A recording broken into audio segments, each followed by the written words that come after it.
look a lot taller, so it's the first time you guys have seen me in person. And you guys are a lot better looking in Zoom, or in person than on Zoom. So, but hope everybody's doing okay. A few days into camp, Coach, how do you think it's gone for your defense thus far?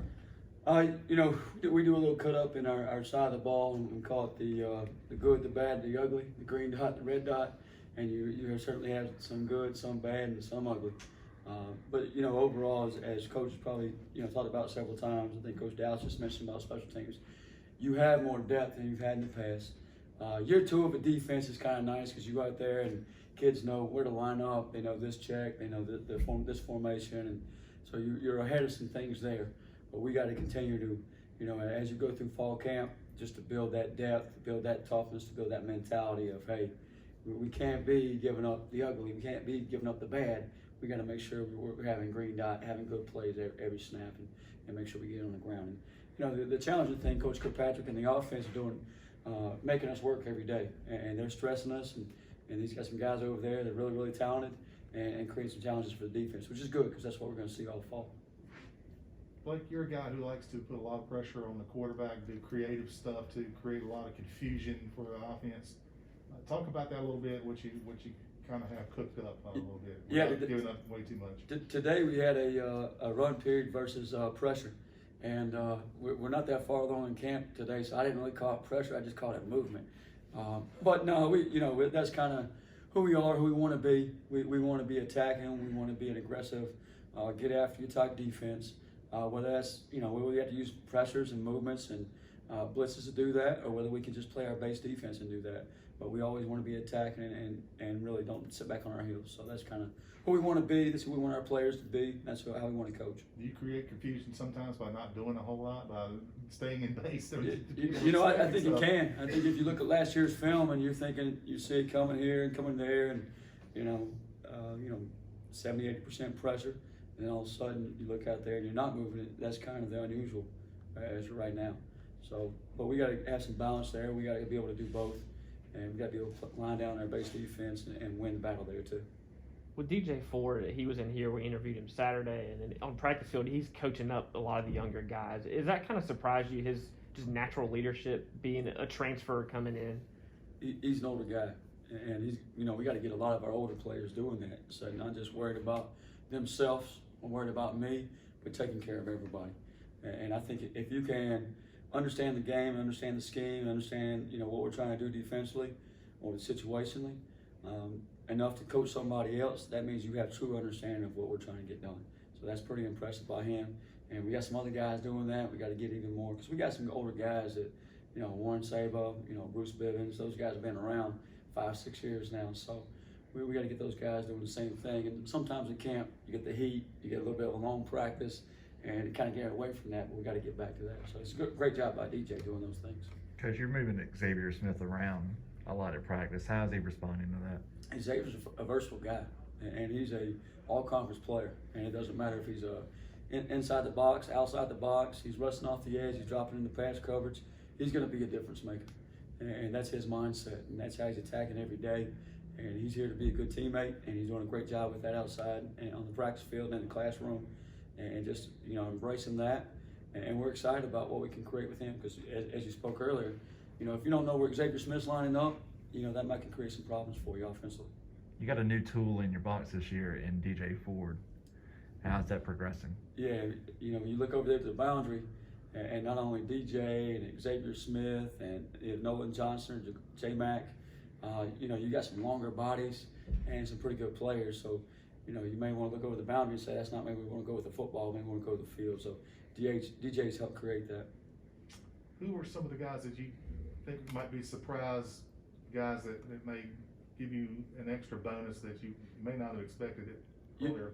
Kind of the first one that pops in mind, I think we got several guys, first of all. And the one that pops in my mind that wasn't with us last fall, was with us 2 years ago, is Gerard Stringer.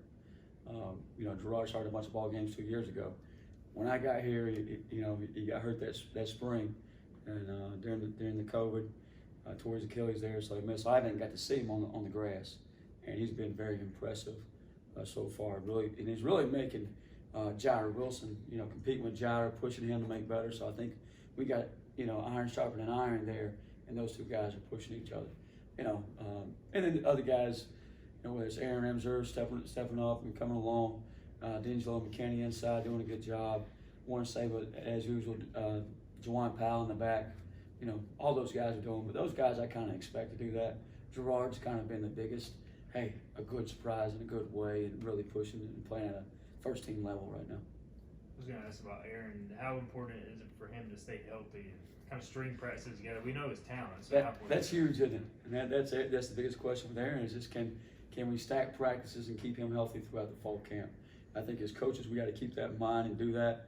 At the same time, make sure he's getting enough reps where he's in good enough shape to go win a game against App State and be in game shape and get enough reps to that he can knock the rust off and get in game ready shape. So, but it's huge for him just to stay healthy. Last year he'd get a solid week or two, then have an injury and setback, and then he'd come back, bounce back, and have a solid week or two, and then something else would happen. So, fingers crossed, get him through camp, and then App State, because he's a good football player.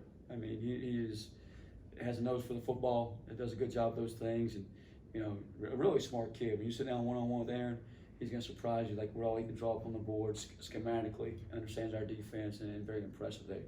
And again, he's an older guy, 6-year player. So anytime you're playing with older guys, you feel really good about some things. Sounds like the defensive line is still developing and trying to develop depth, and obviously some things there. I mean, what needs to happen up front, you think, to get game ready or get to that point? Yeah, Coach Dow's talked a little bit about our edges, and I think we're kind of coming up with some answers there. Whether it's Jeremy Lewis on the edge, Chad Stevens has done a nice job out there. Xavier can give us another piece out there that could give us some offensive problems and a little bit more depth out there as well. To the field, he mentioned Manny and Rick have both done a nice job out there. So you kind of see on paper at least those guys can give you, compared to last year, maybe they were better there. And then inside, Elijah Morris and D'Angelo are solid. We just got to continue to build depth behind those. Xavier McGiver's got to keep coming along.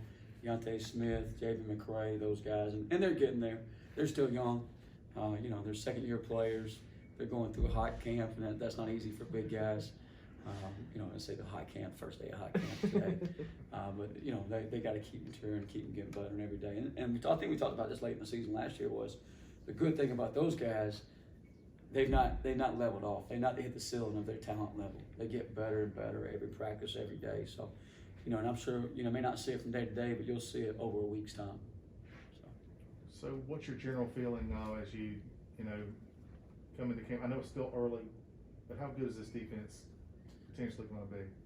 I think as long as Coach Kirkpatrick's up there scoring about 60 points, holding the ball for about 40 minutes, we can be pretty good. It depends.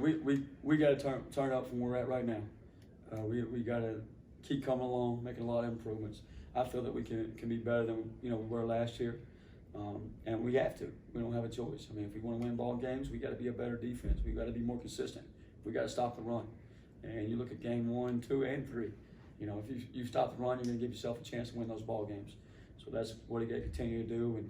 And those guys on the other side of the ball are making us do that right now. And they got some guys that can stick it up in there, and we got to respond and make sure we're doing a good job defending the run. And that's where it all starts, as we always talk about it, I think, each and every week. Thanks, Coach. Thank you, guys. Appreciate it. Coach Okay. All right.